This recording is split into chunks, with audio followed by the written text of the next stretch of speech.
Hi everyone, welcome to our channel. So నేను thumbnail పైన పెట్టినట్టుగా శ్రీజాకి బాగా పొగరెక్కింది.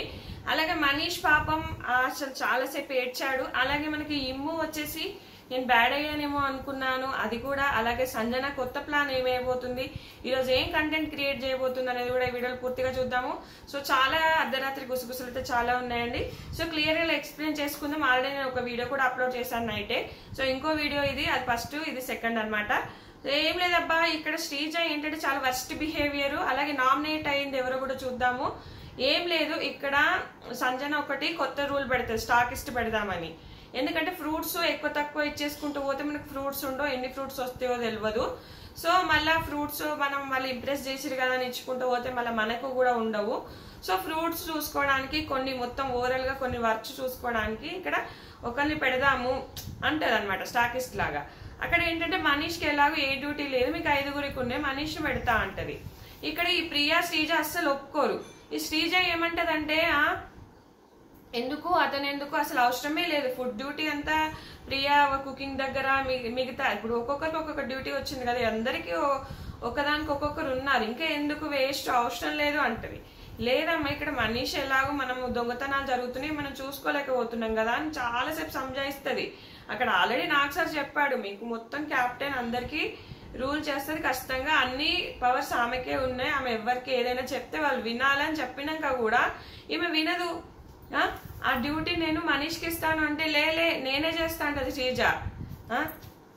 అప్పుడు మనీష్ అంటాడు, లేదు నీ పాత డ్యూటీ నాకు ఇయ్యు, ఇది నువ్వు తీసుకో అంటే లేలే అది నేనే చేస్తా అంటది. తర్వాత అంటది రెండు ఆమెనే చేస్తుందట, ఈయనకి ఏమి ఇవ్వదంట.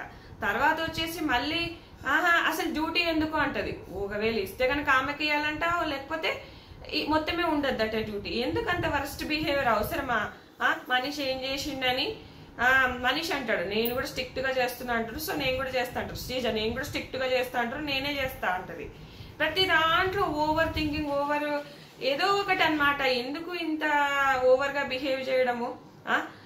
ప్రియా కూడా అంతే, ప్రియా శ్రీజ ఇద్దరు నోరేసుకొని ఎగబడతారు. పాప అందుకే అంతసేపు ఏడ్చాడు ఆయన, మామూలుగా ఏం ఏడవలేదు అక్కడ. తర్వాత ఇంకా కోపం వచ్చేసి అసలు వీళ్ళని ఎలా సెలెక్ట్ చేశారో అని అంటాడు. నిజమే కదా, నువ్వు అసలు దేనికి ఒప్పుకోవట్లేదు పాపం ఆయనకి. అంటే లాస్ట్ లో సెలెక్ట్ అయ్యాడు కదా చులకననా, అంటే ఈయనకి ఏమన్నా ఓటింగ్ ఉందో లేదో, ఏముందో లేదో అనే చులకననా, అర్థం కాలే అక్కడ. సో ఇమ్మకు చాలాసేపు చెప్పుకుంటూ బాధపడతాడు. తర్వాత వచ్చేసి చాలా డిస్కషన్స్, ఇంకా మనీష్కి సంజన అంటే నా దగ్గర కొత్త ప్లాన్ ఉంది, అది రేపు అప్లై చేశాక చెప్తా, ఇంకా ఏం రచ్చ సృష్టిస్తుందో, ఏం చేస్తుందో, ఏం కొత్త రూల్స్ పెడతాడో. పాప మనీష్ తిన్నాడు, బయటకు వచ్చి ఇక్కడ తింటాడు, వీళ్ళతో కూర్చొని తింటే నేను ఆడ వండుకొని అంటాడు. లేలే రూమ్ లో అంత ప్లేస్ ఉంది కదా అక్కడే పడుకో అని సంజన చెప్తుంది. లేలే అంతే నేను ఆలోచిస్తా అంటాడు. ఇంకా తర్వాత ఈ తనుజ సుమన్ శెట్టి గారికి బాగా ప్రోత్సహిస్తుంది అనమాట. మీకు అంత క్లాప్స్ వచ్చినాయి, మీకు 4 సార్లు ఎంకరేజ్మెంట్ ఇచ్చాడంటే మీరు కామెడీ స్టార్ట్ చేయండి, మీరు ఎలా క్లీనింగ్ పనులు తీసుకున్నారు కదా, క్లీనింగ్ పనులను మీరు కామెడీ చేస్తూ చేయండి అంటది. అలానే నామినేషన్స్ గురించి ప్రియా ధీమాన్ వీళ్ళైతే నామినేషన్స్ గురించే ఏం మాట్లాడుకో, రేపు ఎవరిని నామినేట్ చేయాలి. ప్రియా అంటే నేను అందరి దగ్గర బాగానే ఉన్నా కదా, నన్ను ఎవరు నామినేట్ చేస్తారు. అలాగే డీమాన్ పవన్, ఇంకా వీళ్ళంతా ఇక నామినేషన్స్ గురించి మాట్లాడుకుంటారు.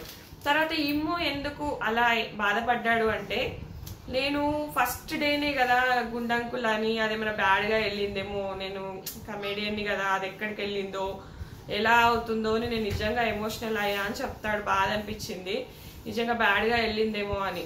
తర్వాత రీతుకి అట్లా అనిపించినప్పుడు, అంటే రీతు స్టాండ్ తీసుకుంటది కదా హరీష్ కి, మరి రీతుకి అట్లా అనిపించినప్పుడు నాకు ఒకసారైనా చెప్పాలి కదా, ఆ విషయం ఎందుకు చెప్పలేదు అంటది.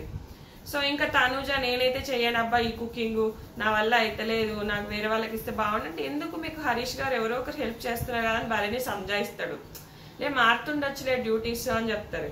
అలాగే సంజన కూడా నేను డ్యూటీస్ ని ఒకవేళ మా బిగ్ బాస్ కనుక మార్చకపోతే నేనే మార్చేస్తా అందరి డ్యూటీస్ అని చెప్పేస్తుంది అనమాట. సో మానిటర్స్ ని కూడా చేంజ్ చేస్తా అన్నట్టుగా మాట్లాడుతుంది. సో ఇంకా మనకు నామినేషన్ అయింది ఎవరు అంటే, మనీష్ వచ్చి రీతుని భరణిని, అలాగే రాము వచ్చేసి హరీష్ ని కళ్యాణ్ని, అలాగే ప్రియా వచ్చేసి ఫ్లోరాని భరణిని, అలాగే రీతు వచ్చేసి భరణిని ఫ్లోరాని, సో తనూజ వచ్చేసి ఫ్లోరాని హరీష్ ని, అలాగే డీమాన్ పవన్ వచ్చేసి హరీష్ ని ఫ్లోరాని, సో సుమన్ వచ్చేసి ప్రియాని మనీష్ ని, వీళ్ళనమాట నామినేట్. సో ఇంకెవరెవరు నామినేట్ అయినా అనేది కూడా చూద్దాము. సో ఓవరాల్ గా నైట్స్ అయితే ఒక దగ్గరనేమో కొంచెం జోక్స్ వేసుకున్నారు. సంజన కూడా బాగా అటు ఇటు తిరుగుతూ ఇంకా నాకు నిద్ర రావట్లేదని ఇమ్ముని రాము రాతో నిద్రపోనివ్వట్లేదు.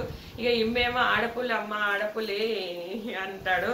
సో జైలు ఎందుకు ఓపెన్ చేయలేదు అంటే అంత పెద్ద తప్పులు జరగలేదా మన మనీష్ అంటే, అరే మన ఆడపుల్లి మన అక్క చేసింది కదా, గుడ్డు దొంగతనం చేసింది కదా అంటాడు.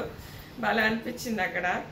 సో ఇక తనుజ వీళ్ళేమో మనం దొంగతనం చేసాం మనల్ని అన్నారు కదా, మరి ప్రియ వీళ్ళంతా కూడా దొంగతనం చేసుకున్నారు కదా, మరి మన దొంగతనం అనగానే ఇట్లా సూపులు ఒకరికొకరు ఎక్స్చేంజ్ చేసుకుంటారు, మరి వాళ్ళు చేయలేదా అని అంటదనమాట.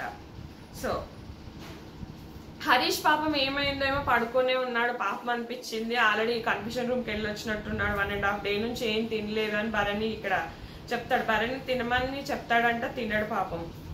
సో అట్లా ఇవన్నీ ఇంకా డిస్కషన్ ఇదే అప్ప. మెయిన్గా కొంచెం జోక్స్ వేసుకున్నారు పాపం. భరణి అయితే ఆలోచిస్తున్నాడు అప్ప హరీష్ గురించి అనిపించింది. హరీష్ అయితే పడుకున్నదే చూపిస్తున్నాడు మనకు ఆ నైట్. సో ఇది ఫ్రెండ్స్ లైవ్ అప్డేట్స్. నామినేషన్ అయింది కూడా చెప్పాను కదా. సో ఖచ్చితంగా నా ఛానల్ అయితే లైక్ చేసుకోండి. అలాగే ఇన్స్టాని ఫాలో అవ్వండి. ఇన్స్టాలో ఎప్పటికప్పుడు అప్డేట్స్ పెడుతూనే ఉంటాను. Thanks friends, thanks for watching.